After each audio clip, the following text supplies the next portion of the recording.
Hello বন্ধুরা, দেখতে দেখতে 23 বছর হয়ে গেল মায়ের এই পুজো আমরা করছি। মায়ের এই অনেক গল্প আছে। মা কিন্তু আগেই আমাদের এই মন্দিরে ছিল না। মা প্রথমে একটা ছোট্ট প্যান্ডেলে পুজো হতো, সেই গল্পই আজকে তোমাদের সামনে আমি করব। আমার বিয়ের আগে থেকেই এই পুজো শুরু হয়।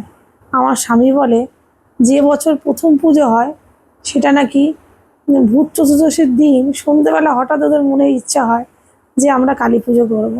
সেই রাত্রে হঠাৎ দর্শকর্মার দোকান থেকে ছোট্ট ঠাকুর কিনে ছোট্ট প্যান্ডেল করে রাত্রি জেগে সবাই মিলে পুজো শুরু করেছিল।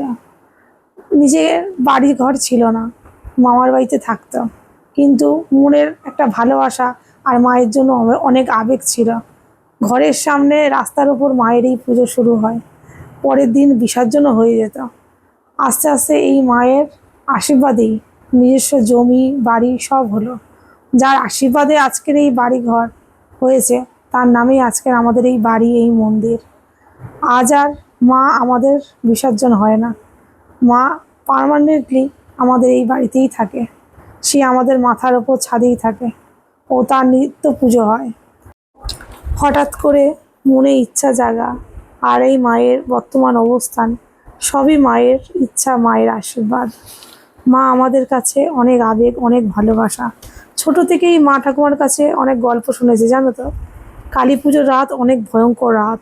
এই রাতে বাইরে বেরোতে নেই, ভূত প্রেত নাকি ধরে, ভূত প্রেত বাইরে থাকে।